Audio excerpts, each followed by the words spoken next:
morning, dear hearts. Lesson 154, please subscribe. I am among the ministers of God. You are among the ministers of God. Now, leading up to today's lesson, we've had this idea of being part of God's ministry. We were told your ministry now begins. So we've been guided into this idea that comes to fruition today, that we indeed are among the ministers of God. The first paragraph says, "Let us today be neither arrogant nor falsely humble. We have gone beyond such foolishness. We cannot judge ourselves, nor need we do so. These are but attempts to hold decision off and to delay commitment to our function." We have a function. We have a purpose. As I had said the other day, we will yet learn that salvation of the world depends on us. That is our function. Our function here is salvation. Our function here is forgiveness. Our function here is indeed to be one of God's messengers. And it is not our part to judge our worth, nor can we know what role is best for us. What we can do within a larger plan, we cannot see in its entirety. Our part is cast in heaven, not in hell. And what we think is weakness can be strength.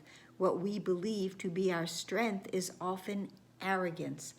Now, from the first 50, we're going to reference lesson 42, that God is my strength, vision is his gift. So it's not only blending in this idea of what our strength is and where it comes from, but there is that line in lesson 42 that your passage through time and space is not at random, and you cannot but be in the right place at the right time. This is our right place. We have, as the second paragraph says, an appointed role.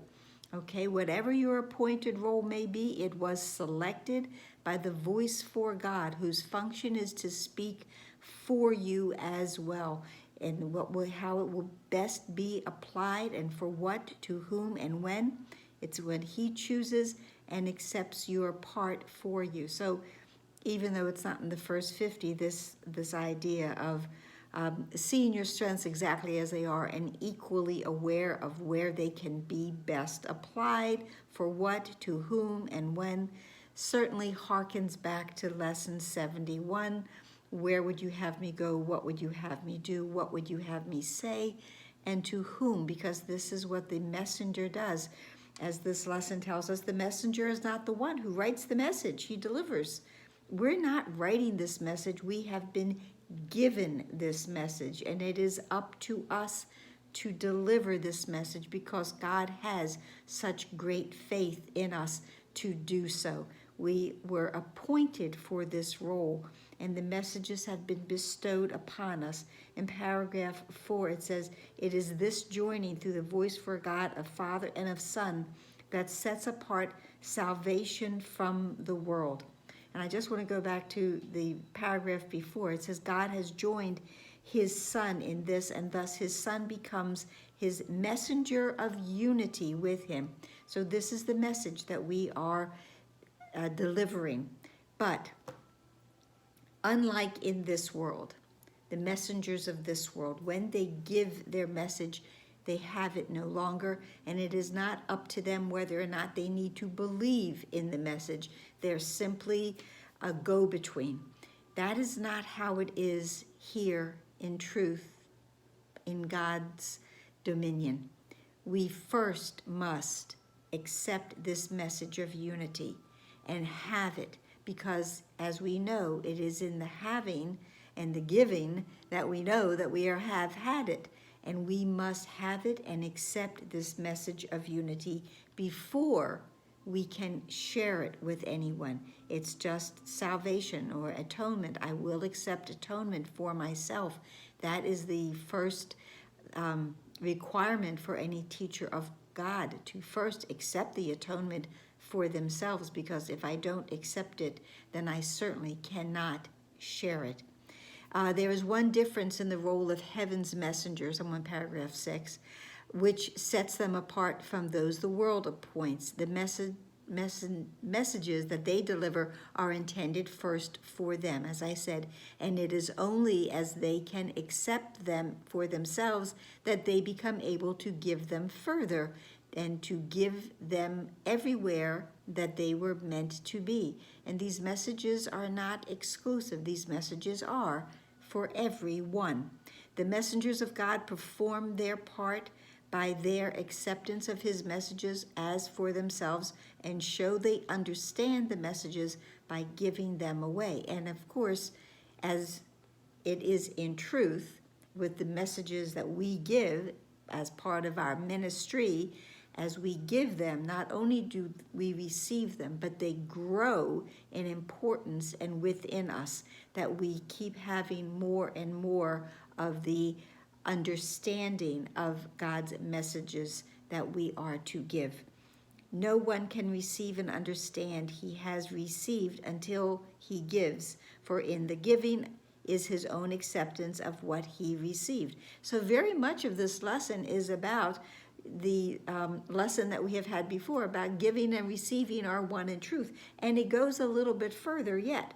It is in this journey that we undertake to recognize today we will not seek to keep our minds apart from him who speaks for us, for it is but our voice we hear as we attend him. Remember, when we hear the Holy Spirit speak within us, it will sound like our own voice.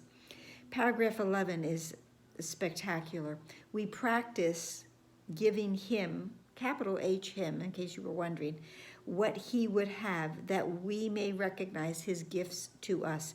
He needs our voice that he may speak through us. He needs our hands to hold his messages and carry them to those whom he appoints. He needs our feet to bring us where he wills, that those who wait in misery may be at last delivered.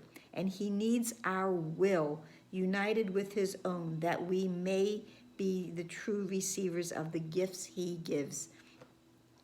Our will must be one with our Father in order to, one, understand these messages, accept these messages, and then to give them, because we know that indeed it is God's will that all of his children receive these messages, because it is in the receiving of these messages, one, that we know that we have them for ourselves. It's very repetitive, but also that we may gather more and more into the unity of God. In the paragraph 12, it says that, it says, let us but learn this lesson for today. We will not recognize what we receive until we give it. Again, repetitive. You have heard this said 100 ways, 100 times, and yet belief is lacking still. Do we still believe that to give and to receive are one in truth? The voice for God, our teacher, our guide, thinks that we have not quite fully accepted this to be a truth. And truth is true and nothing else is true.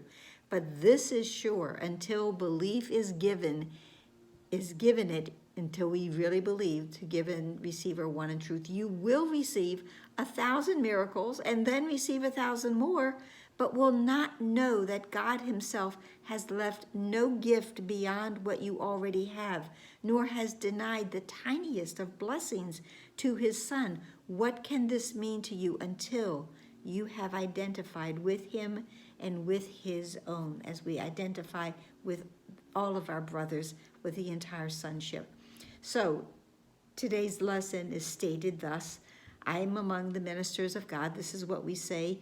Remember, we have practicing in the morning, 5, 10, 15 minutes or more. Same in the evening, hourly. Remind ourselves, I am among the ministers of God, and I am grateful that I have the means by which to recognize that I am free.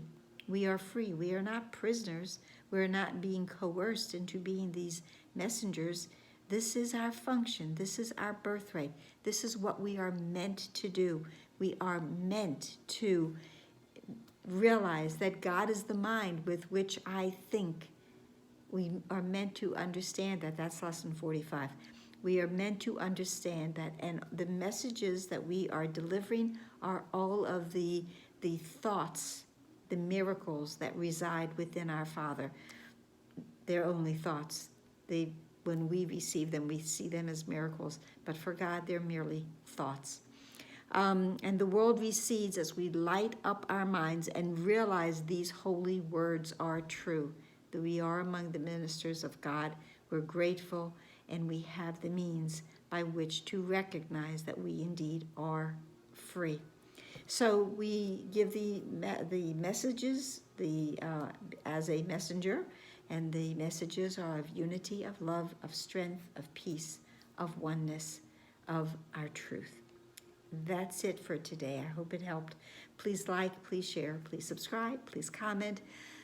Please pray that all of us hear the voice for God today and extend that and know that indeed we have received. Namaste.